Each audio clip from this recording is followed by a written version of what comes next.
Este autor dice que la primera responsabilidad de un líder es definir la realidad. La primera responsabilidad de un líder es definir la realidad. Nosotros necesitamos saber dónde estamos. Si nosotros queremos realmente avanzar, saber dónde estamos y también definir hacia dónde nosotros queremos llegar. Porque si usted no sabe para dónde va, dice el dicho, ya llegó. Entonces, tenemos que saber dónde estamos. Y lo que vamos a hacer esta mañana es justamente ver dónde estamos, hacer un diagnóstico de cómo nosotros estamos. Dice, escuchen lo que dice el autor del libro, Gregory Orden. ¿Qué posibilidad de supervivencia le daría a una organización en que el 20% de sus miembros, y él es muy optimista, el 20% de sus miembros son los que hacen el trabajo, mientras que el 80% eligen su nivel de participación? Solo una sexta parte de los miembros se esfuerzan de forma regular para entender la misión de la organización y el papel que ellos tienen en la misión. Aunque sus miembros declaran que el manual de la organización es su guía, la mayoría dedica muy poco tiempo a leerlo para vivir según sus consejos. Cuando los miembros están desempeñando sus funciones públicas fuera de la organización, la mayoría de la gente con la que se relacionan no tienen ni idea de que la organización tiene para ellos algún tipo de significado. Los miembros se han mezclado tanto con el resto de la gente que no se les puede distinguir de aquellos que no tienen nada que ver con la organización. De hecho, la mayoría de los participantes de la organización ven su membresía como algo opcional, no como una necesidad para vivir según los ideales de la organización. Entonces él agrega, si la iglesia tuviera simplemente un origen humano, sería una organización sin ningún tipo de esperanza. No tendría futuro. Y cuando yo leía eso, decía, efectivamente, cuando uno ve en la iglesia como muchos hermanos no tienen ni siquiera un compromiso de asistir regularmente, cuando no hay un compromiso con el discipulado, cuando no hay una identificación con la iglesia. Si solo fuera el 20%, dice él, esa institución, humanamente hablando, cualquier institución de allá afuera, dice, no tendría ningún tipo de esperanza. Sería una institución sin futuro. Pero qué bueno que la iglesia es una institución que su origen es divino y el Señor ha prometido que las puertas del Hades no prevalecerán contra ella. El Señor ha prometido restaurar su iglesia. El Señor ha prometido que Él va a redimir el mundo usando a su iglesia. Y el Señor ha dicho que los miembros de la iglesia son la sal de la tierra y son la luz del mundo. Así que qué bueno que contamos con la asistencia divina. Ahora, mis hermanos, nosotros no tenemos ningún tipo de garantía de que, por ejemplo, Templo Bíblico Pedro Brán deje de existir. Nosotros no tenemos ningún tipo de garantía de que esta iglesia mañana desaparezca, porque el Señor está comprometido con su iglesia universal, no con una iglesia en particular. O sea, muchísimas iglesias de las que habla la Biblia hoy día no existen. Muchísimas iglesias que nosotros leemos en los libros de historia que existieron, hoy día no están. Muchas de ellas son museos con grandes templos que la gente visita, pero que ya no existen. Entonces nosotros estamos llamados a evaluarnos, revisarnos y trabajar para nosotros cambiar el estado de situación actual. Entonces el autor menciona varias causas por las que la iglesia, este tema del discipulado está porque la iglesia ha olvidado su llamamiento principal. Y esto está dirigido básicamente a los líderes de la iglesia. Los líderes de la iglesia tienen la responsabilidad principal de ¿qué? ¿Cuál es la responsabilidad que tienen los líderes de la iglesia? Su responsabilidad principal. No le voy a citar ni siquiera versículos ni nada. ¿Cuál, Yaque? Evangelizar, dice Yaque. Hacer discípulos. Guiar. Lo resume Pablo en Efesios capítulo 4, versículos 11 y 12. Capacitar. Pues usted tiene ahí la presentación, Dice que los apóstoles, los pastores y maestros, los evangelistas, Dios lo ha dado a la iglesia ¿para qué? A fin de capacitar a los santos para la obra del ministerio. Así que esa es la tarea principal de los líderes en una iglesia. Ellos están para enseñar. Su trabajo principal tiene que ver con estudiar la palabra de Dios, sumergirse en la palabra de Dios para entrenar a los creyentes para que hagan la obra del ministerio. Esa es la idea. Los líderes de la iglesia, Dios lo ha dado para que lo capaciten, nos capaciten, ¿verdad? Para que podamos hacer la obra del ministerio. Y eso es lo que nosotros nos proponemos en esta mañana. Una de las reflexiones que nosotros hacíamos es, a veces cuando evaluábamos algún ministerio y veíamos alguna debilidad, decíamos, sí, eso es cierto que existen esas debilidades, pero nosotros como líderes hemos cometido el error de que no nos hemos sentado con esos ministerios y les hemos entrenado. Nosotros no les hemos dicho tampoco lo que esperamos y cómo queremos que se hagan las cosas. Entonces, nosotros, hermanos, necesitamos entender que el trabajo de la iglesia que tiene que hacer la iglesia no es una responsabilidad que debe descansar en los líderes. El trabajo de la iglesia descansa en los hombros de cada uno de sus miembros. Y una de las cosas que nosotros queremos que quede claro es que para nosotros pastorear esta iglesia de una manera efectiva necesitamos de la participación de todos ustedes.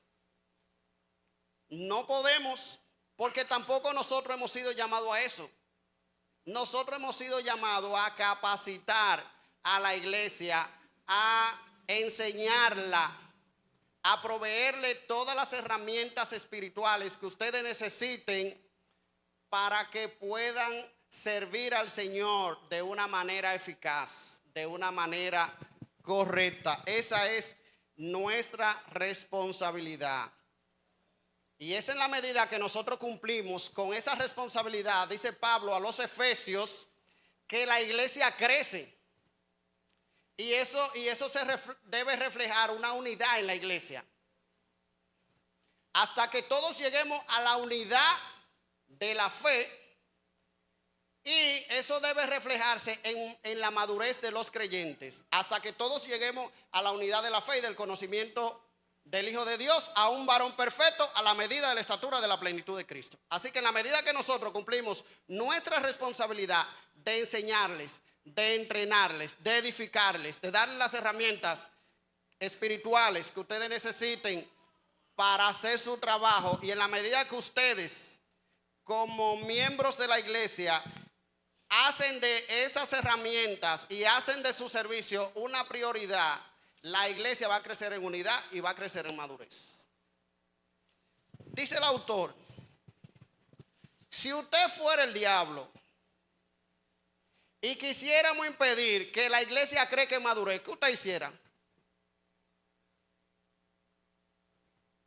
Vamos a ver al genio, tú que ahí que ahorita dijiste que si tú fueras el diablo y quisieras impedir que esta iglesia crezca, ¿qué tú haces?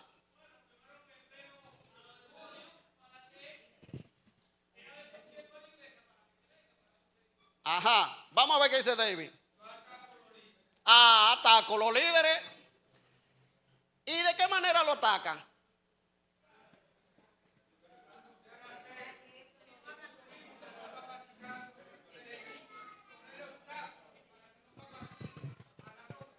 Oh, ¿de qué manera? Vamos a ponerle a esos líderes mucho trabajo en la iglesia, a visitar enfermos, a dedicarse a cosas administrativas, a ocuparse en muchísimas tareas. Vete mandado, ve a esta diligencia con este hermano, acompaña a aquel enfermo, ve con esto. Todo eso es importante, hermano. Todo eso es importante y esa cosa hay que hacerla en la iglesia. Pero si nosotros distraemos a los líderes con ese tipo de cosas, ellos están descuidando su llamamiento principal. Están descuidando su llamamiento principal. Escuchen lo que él dice. Si fuéramos Satanás y quisiéramos impedir que los discípulos crecieran en madurez, ¿qué haríamos? Yo intentaría que los líderes dejaran de cumplir la misión que Dios le ha dado de preparar a los santos. Le distraería con otras actividades buenas y nobles que no tuvieran nada que ver con ayudar a la gente a crecer hacia la madurez y a involucrarse en el ministerio. Eso es exactamente lo que ha ocurrido. Hemos relegado a nuestros líderes para tareas de planificación de programas, de administración y de visitación. Lo bueno, dice el autor, siempre es enemigo de lo mejor. Lo bueno siempre es enemigo de lo mejor. Si un pastor hace esa tarea que mencionamos de visitación, de planificación, de asistir a los hermanos en diferentes necesidades, ¿él está haciendo algo malo? No. Pero tengamos presente que lo bueno siempre es enemigo de lo mejor. Los apóstoles enfrentaron esa tentación también, hermanos. ¿Ustedes recuerdan el libro de los Hechos? Capítulo 6. Las viudas griegas, ellas entendían que estaban siendo desatendidas en la distribución de las ayudas que daba la iglesia. Y convocaron a los apóstoles.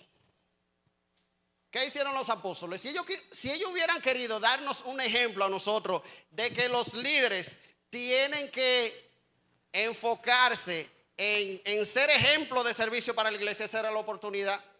Sin embargo, ¿qué ellos dijeron? No es justo que nosotros dejemos la palabra de Dios y la oración para servir a la mesa. No porque esas actividades fueran actividades despreciables, no. Es más, ellos consideraron que esas actividades eran tan importantes que las personas que iban a encargarse de eso debían ser escogidas de entre la iglesia, debían ser personas de buen testimonio y llenar el Espíritu Santo para esa tarea. Así que esa no es una tarea cualquiera. Pero de lo que ellos sí estuvieron claros es que esa tarea no fue la tarea primordial a la que Dios lo llamó. Y que si ellos se ocupaban de esa tarea, entonces ellos iban a descuidar su llamado principal, que era la palabra de Dios y la oración. Además, otra cosa, si ellos se ocupaban de esa tarea de la distribución, de la ración diaria de los hermanos necesitados, ellos le estaban quitando oportunidad a otros hermanos de servir. ¿Sí o no? Entonces, Dios ha llamado a los pastores para que se ocupen principalmente de preparar a la iglesia, de equiparla, capacitarla para que los miembros de la iglesia hagan la obra del ministerio. Así que no podemos olvidar cuál es el llamado principal de los líderes en la iglesia. En segundo lugar, y esto es muy importante, hemos enseñado a través de programas. Hemos enseñado a través de programas. El contexto que las Escrituras propone para ser discípulos, mis hermanos, es el de las relaciones. Jesús llamó a 12 discípulos para que estuvieran con él, porque sus vidas iban a ser transformadas a través de ese contacto y esa comunión que iban a experimentar con él. Para ser discípulo, mis hermanos, hace falta poner en práctica la cercanía. Necesitamos el contacto personal. El apóstol Pablo, por ejemplo, tenía a sus discípulos. Él tenía a su Timoteo siempre. El Pidio mencionaba esta mañana uno de esos hermanos que él quería cerca. Mencionaba a Marcos.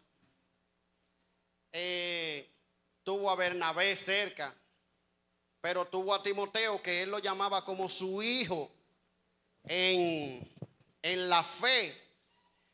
Y esos hermanos que él menciona eran compañeros en el ministerio, ya que ese ministerio, como se dice, como él dice a los filipenses, ese ministerio de hombro a hombro, donde él dice, ustedes trabajaron, sirvieron juntamente conmigo en el ministerio. Es el llamado de Dios para nosotros, en un ministerio de proximidad, un ministerio de cercanía, un ministerio personal. Los discípulos se hacen y crecen dentro del contexto de las relaciones intencionales y sinceras, como dice Proverbios capítulo 27, el hierro con hierro se afila y un hombre aguza a otro. Me gusta cómo lo traduce la Nueva Traducción Viviente.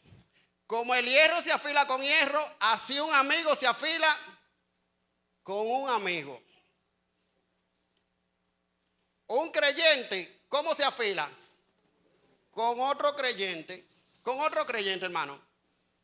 Así que nosotros hemos olvidado este llamado de Dios a ser discípulos mediante relaciones cercanas y los hemos reemplazado por programa.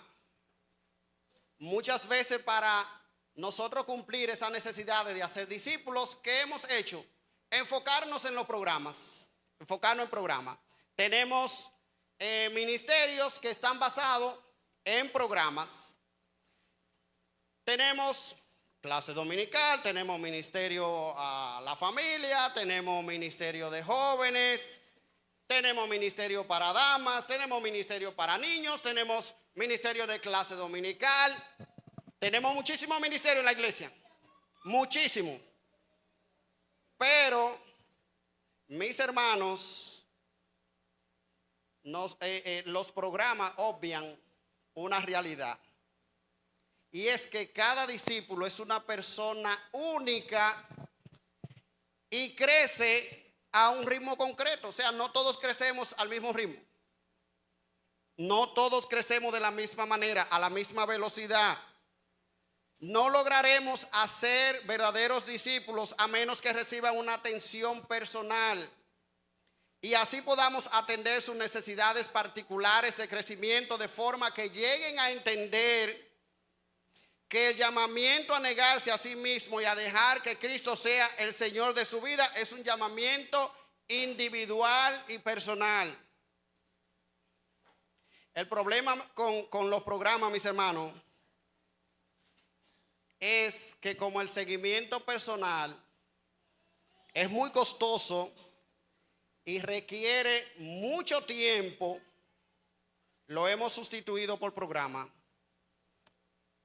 Pero los programas nos hacen creer que estamos haciendo discípulos, pero a fin de cuentas no es verdad, es una ilusión. Nosotros tenemos que ir más allá de los programas. ¿Por qué los programas, mis hermanos, no son el ideal para nosotros? Y con esto no quiero demeritar los programas, porque como dije, esta es una iglesia que lo más que tiene son programas. Ministerio para suplir necesidades. Pero ¿por qué no son los más adecuados? En primer lugar, porque suelen estar basados en la información o en el conocimiento. A veces nosotros creemos que si una persona tiene la información correcta, que si tiene la verdad, que si le estamos enseñando sana doctrina, ¿qué es lo que nosotros esperamos? Que en la medida que la gente aprende la sana doctrina, automáticamente eso va a producir transformación en la vida del hermano. Un conocimiento correcto, entendemos, nos va a llevar automáticamente a la vida correcta, pero eso no funciona necesariamente así en la práctica. Nosotros, lo más que nosotros conocemos es gente que sabe Biblia y que sabe doctrina y que la sabe bien, y su vida es un desastre.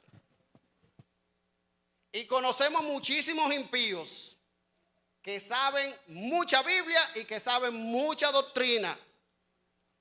¿Ustedes saben por qué? Porque nosotros somos capaces de guardar la verdad en un rincón de nuestra mente y no dejar que cambie la forma en que nosotros pensamos, sentimos o actuamos. Santiago lo dijo bien claro. Hasta los demonios creen y tiemblan. Así que el programa tiene esa debilidad. El programa se enfoca muchas veces en cumplir un programa, en dar lecciones, en estudiar un libro. Estamos transmitiendo la verdad, pero nosotros vemos que la gente sigue igual. Nosotros vemos que mucha gente que está recibiendo esa verdad no está siendo de utilidad. Entonces, el llamado de Dios, hermanos, el llamado de Dios es a crecer mediante relaciones, mediante las relaciones. Otra cosa es que los programas por lo regular son el trabajo de uno o de unos pocos. ¿Cuánto hacen el programa de la iglesia? ¿Cuánto, hermano Vargas? El programa general de aquí de la iglesia, ¿quién lo hace? ¿Cuántas personas?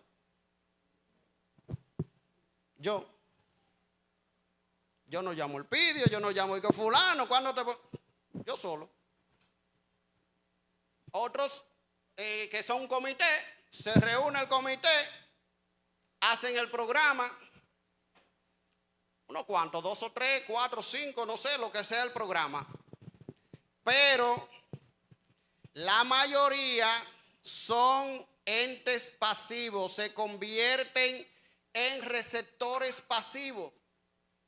Así que no le estamos dando la oportunidad, los programas no les brindan la oportunidad a los hermanos de crecer de una manera dinámica. Y en tercer lugar, los programas no suelen ofrecer espacio para las relaciones sinceras. No suelen ofrecer espacio para relaciones sinceras. Si nos fijamos con atención, el objetivo principal del programa es completar lo que se programó, cumplir lo que se programó. Pero ir más allá, no. Entonces, ¿qué nosotros nos proponemos, mis hermanos? Los programas van a seguir existiendo en la iglesia y son necesarios en la iglesia. Pero nosotros nos proponemos, con la ayuda del Señor, que los programas o los ministerios que nosotros tengamos en la iglesia, tengan un enfoque pastoral, tengan un enfoque ministerial, por no decir un enfoque de hacer discípulos. ¿De qué manera? Bueno, nosotros nos proponemos que los hermanos que trabajen en un ministerio tengan una visión pastoral en el sentido de que si por ejemplo, en el ministerio de familia, nosotros nos sentamos, ¿verdad? Estamos pensando en los que forman parte de ese ministerio, se sentaron, dicen, pero mira, en este ministerio nosotros tenemos 3, 4 matrimonios jóvenes que necesitan que otros matrimonios lo discipulen. Y si nos enteramos también de alguna otra necesidad especial en ese ministerio, entonces nosotros estamos yendo más allá de hacer un programa, de invitar a tal o cual pastor o de estudiar tal o cual libro. Nosotros estamos identificando necesidades que hay dentro de mi ministerio, donde nosotros estamos llegando a la gente con sus necesidades. Mira, en mi grupo, por ejemplo, en mi grupo de jóvenes, este es el ministerio de jóvenes, en mi grupo de jóvenes hay 5, 6, 7 hermanos que necesitan discipulado porque son nuevos creyentes o porque o necesitan un seguimiento especial porque esos hermanos tienen problemas para congregarse. O sea, lo que es la necesidad que sea que usted identifique, pero tiene que tener identificado eso de una manera dinámica, porque las necesidades van a estar surgiendo constantemente. Vargas.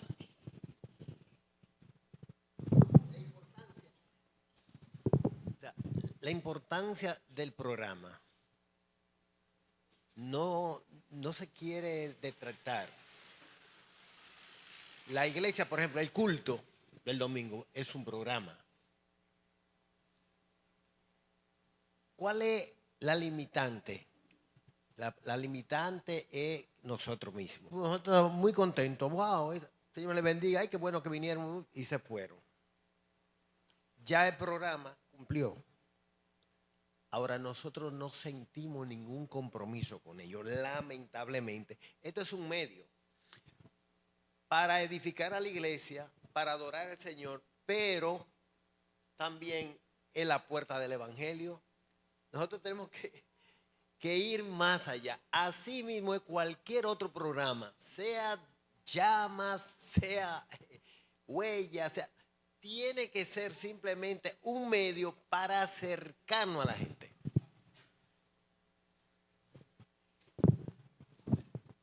Así es.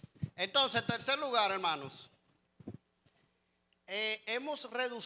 nosotros hemos reducido la vida cristiana a los beneficios de la salvación. Muchos hermanos tienen una idea de que la vida cristiana significa simplemente recibir el perdón de los pecados. Si tú le preguntas a alguien qué significa ser cristiano, te va a decir que ser cristiano es alguien que acepta el regalo de la vida eterna, o sea, que acepta el perdón que Jesús le ofrece en la cruz, haciendo una oración de arrepentimiento. Otros que levantaron sus manos un día en un culto evangelístico, o que simplemente aceptó a Jesús en silencio en su corazón y que de ahí van para el cielo. Esa es la idea que mucha gente tiene de lo que es la vida cristiana. Y ya Dios me salvó, Dios me perdonó, y ya cuando yo me muera un día, cuando el Señor venga, yo voy para el cielo. Sin embargo, lo que nosotros vimos esta mañana en la predicación de la palabra dista mucho de eso, porque un cristiano es alguien a quien Dios ha llamado a formar parte de un cuerpo, y Dios los ha dotado con dones para servir en esa comunidad. Pero ustedes saben que, mis hermanos, lamentablemente la comprensión de la vida cristiana que muchos de nosotros tenemos dista mucho de lo que Jesús quería. Dios no quiere que nosotros nos centremos meramente en los beneficios que recibimos en Jesús cuando venimos a Él por la fe. Dios no quiere que nosotros simplemente estemos deseando una vida de abundancia sin pasar por la obediencia. Dice un autor llamado Dallas Willard, ¿cómo hemos llegado a la situación en que nos encontramos? ¿No será que el pobre resultado que hemos obtenido lo hemos logrado a pesar de lo que enseñamos y a pesar de cómo enseñamos? Sino como consecuencia de lo que enseñamos y de cómo enseñamos. Reducir la vida cristiana al regalo del perdón ha hecho que la obediencia diaria de la iglesia, que la obediencia diaria de las enseñanzas sea algo irrelevante. Yo me convertí. Ya yo tengo el perdón de mis pecados garantizado. Entonces, dice él, ese enfoque nada más en los beneficios de la salvación es lo que ha traído como consecuencia una iglesia que vive de mano cruzada. Creyentes que no sienten ningún tipo de compromiso con la iglesia. Reducir la vida cristiana a los beneficios de la salvación. Dice él, el cristiano contemporáneo no ha interiorizado que entender la enseñanza de Cristo y vivir conforme a ella es de vital importancia para su vida, es esencial. Entonces, no, mis hermanos, nosotros no hemos sido llamados solamente a recibir unos beneficios del perdón de nuestros pecados y ya cruzarnos de brazos y desentendernos de la vida comunitaria. No, no es eso a lo que Dios nos ha llamado. Cuarto lugar, no hemos llamado a la persona al discipulado. No hemos llamado a la persona al discipulados. Algunos parecen ser renuentes, algunas iglesias parecen ser renuentes de explicar y decirle a los miembros de su iglesia las implicaciones del discipulado. El llamado al discipulado es un llamado a morir. Es una vida de identificación con los padecimientos de Cristo. Si alguno quiere venir en pos de mí, ¿qué dijo el Señor? Niéguese a sí mismo, tome su cruz cada día y sígame. Ese es el llamado, hermano, que el Señor hace. Entonces, a veces pensamos que si nosotros le ponemos el estándar de lo que es el cristiano a la iglesia muy alto, la gente se va a sentir muy atosigada. Pero y esto es que yo tengo que estar constantemente ocupado en trabajo en la iglesia, sirviendo en la iglesia, ocupado en algún ministerio, pues mejor me voy para otra iglesia donde no me exijan tanto. Sí, ajá. Perdón. Ajá. Pues YouTube.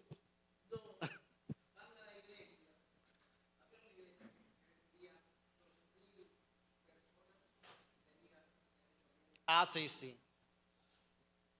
Entonces voy a una iglesia. Usted sabe más o menos la cantidad de gente, ahora que usted menciona eso, que va a IBCJ un domingo en la mañana.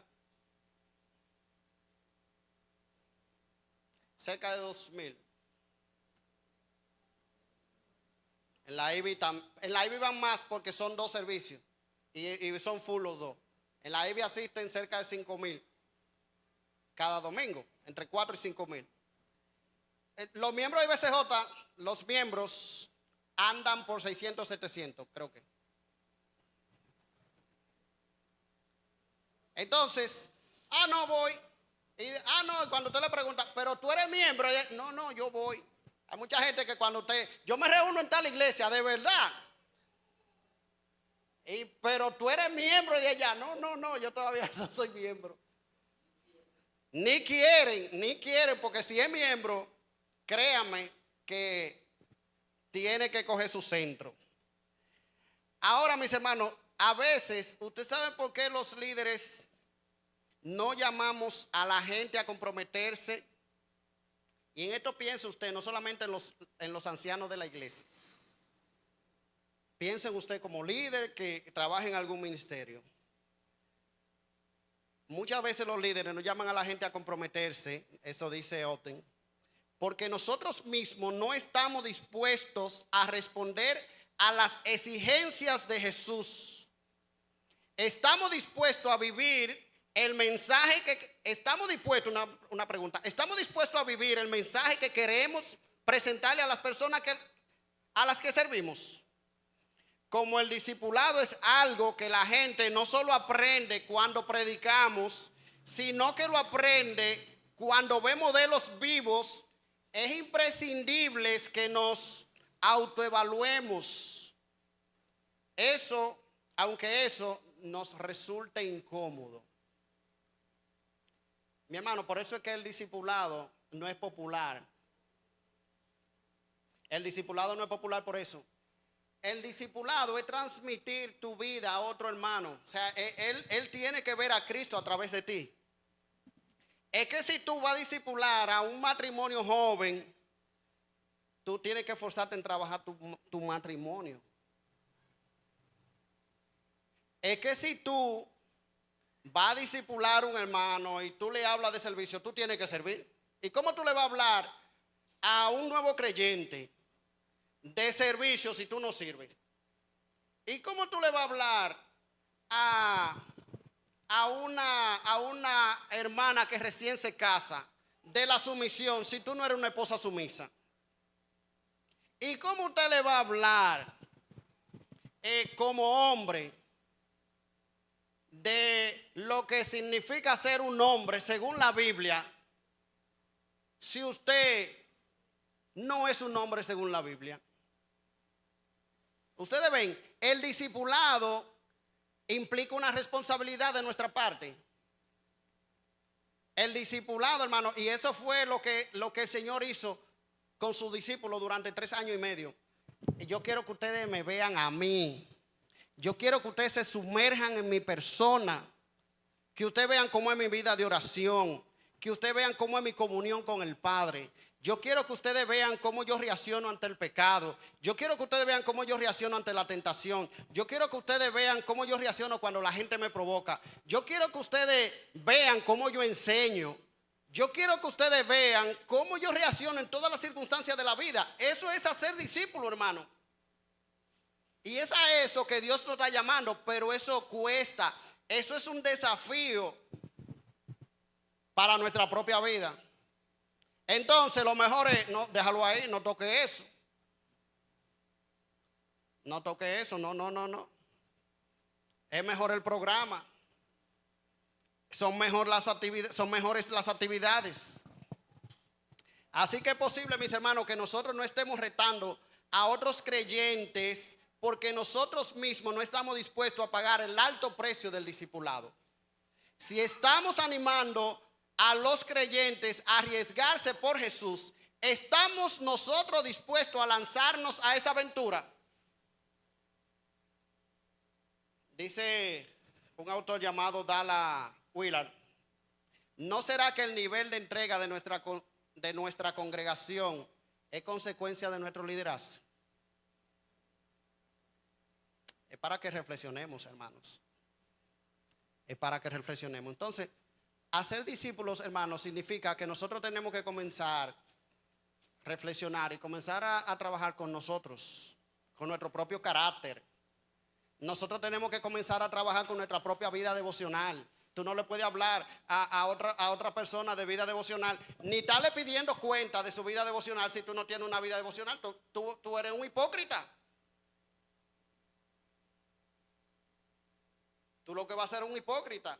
Entonces, Dios quiere que nosotros asumamos el discipulado como una realidad en nuestra propia vida. Como una realidad. en nuestra propia vida. Quinto lugar, tenemos una visión errada de la iglesia. Una visión errada de la iglesia. Eso ya en cierto sentido lo mencionaba ahorita. Dios nos ha llamado, hermanos, a formar parte de una comunidad de creyentes. Es en el contexto de la iglesia que Dios nos llama a crecer, que Dios nos llama a ser discípulos. En la iglesia es el contexto ideal para ser discípulo, porque esa es la institución que Dios ha creado para que nosotros crezcamos en esa comunidad. Como dice Pablo cuando escribe a los Corintios, le dice: vosotros sois, o sea, ustedes todos de forma conjunta, son el cuerpo de Cristo y miembros cada uno en particular, o sea, de forma individual. Ustedes son el cuerpo de Cristo. Dios no salva solo a individuos, a personas concretas, sino que Dios está formando un pueblo. Y nosotros tenemos que entender eso, mis hermanos. Lamentablemente nosotros vivimos en una generación donde la fe se ha privatizado. Vivimos en una época en que el individualismo radical está afectando negativamente a la iglesia. Mi vida es mía y que nadie se meta conmigo. Dice un autor llamado Robert Putnam. Él dice que el elemento social de la vida religiosa está desapareciendo a causa de la privatización de la fe. La fuerza colectiva de la iglesia se ha visto debilitada por la tendencia en esta última generación hacia las creencias aisladas, personalizadas. La iglesia ha dejado que esta tendencia hacia la privatización de la fe socave la comunidad unida necesaria para ser discípulos. Jesús dijo que nuestro amor los unos por los otros y la evidencia de nuestra unidad serían las señales de que somos sus discípulos y de que Él fue enviado por el Padre. Estas cualidades tienen que estar presentes en una comunidad que hace discípulos. Una comunidad que hace discípulos. Y finalmente, mis hermanos, nosotros no hemos trazado un camino claro hacia la madurez. Y eso es una autocrítica para nosotros como pastores de la iglesia, como líderes de esta iglesia.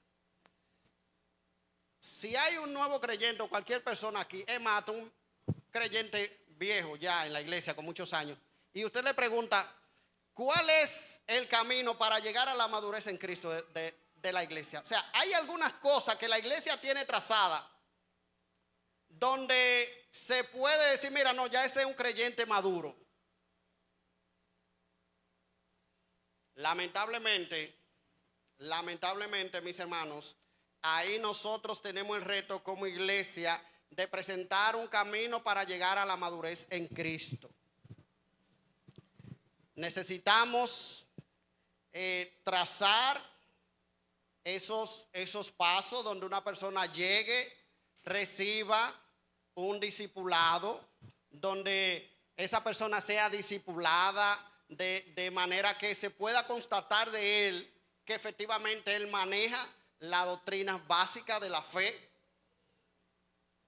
No es esperar que se le dé una clase de bautismo prebautismal y que luego él se bautice y ya tú eres un creyente. No, mucha gente, la mayoría de la gente se bautiza y no entiende todavía bien el evangelio. Entonces, nosotros necesitamos tener un proceso, un camino fácil de entender y bien desarrollado para que la gente pueda avanzar para convertirse en un seguidor de Cristo que hace discípulo. Si no tenemos en mente un destino concreto para que la gente sepa cuáles son las implicaciones de ser discípulos de Cristo, mis hermanos, lamentablemente la gente va a estar perdido en cuanto a su crecimiento espiritual. Así que esas son de las cosas que nosotros nos proponemos y en las que estamos trabajando para que cada creyente de esta iglesia tenga realmente esas herramientas. Y es por eso que le decía al principio que es una responsabilidad de toda la iglesia, que nosotros necesitamos de toda la iglesia para esa tarea. Así que hasta aquí este diagnóstico del tema del discipulado. En esta mañana, no sé si el Pidio o alguno de ustedes tiene algún aporte final, alguna observación. Si esto que hemos visto en esta mañana nos retrata de manera clara, si hay alguna otra cosa que usted cree que hemos dejado fuera, es una oportunidad para que usted lo exprese.